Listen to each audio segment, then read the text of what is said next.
तो ज़िंदगी जो हिकिड़ो तमामु बहितरीनु तव्हां तजुर्बो शेयर कयां पियो त माज़ी जो दुश्मन हाल में कॾहिं बि दोस्त थी सघे थो।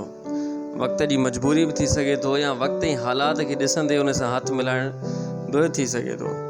त पंहिंजे दुश्मननि सां तव्हां दुश्मनी भली कयो, लेकिन उन्हनि सां रवैयो पंहिंजो अहिड़ो भलो रखो जो सुभाणे अगरि उन्हनि खे हथु ॾियणो पए त शर्मसार न थियणो पए।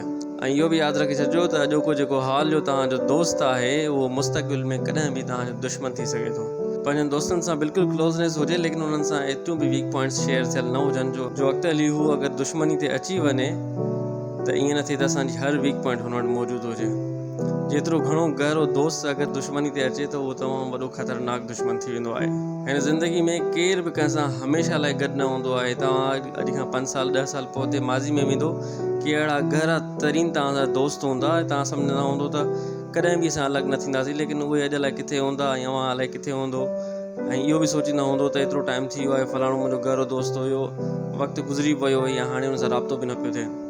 ज़िंदगी हर रोज़ु कुझु न कुझु सेखारे थी, ज़िंदगी मां असांखे सिखणु खपे। ऐं माज़ी में अगरि असांखे कोई बि मिस्टेक्स थियूं आहिनि त उन मां असांखे सिर्फ़ु पंहिंजो तजुर्बो ई सिखणु घुरिजे ऐं अॻिते हली उन ते कमु करणु घुरिजे। ज़िंदगी में कॾहिं बि पछताइजे न। अगरि कुझु ग़लति थी वञे त उन जे सॉल्यूशन जे लाइ कुझु कजे। पछताइण मां कुझु न थींदो आहे, मसइले जे हल ॻोल्हण में ई सभु कुझु थींदो आहे। वॾी महिरबानी तव्हांजो। पंहिंजो होस्ट अवैस अकबर खे इजाज़त ॾींदा। अस्सलामु अलैकुम।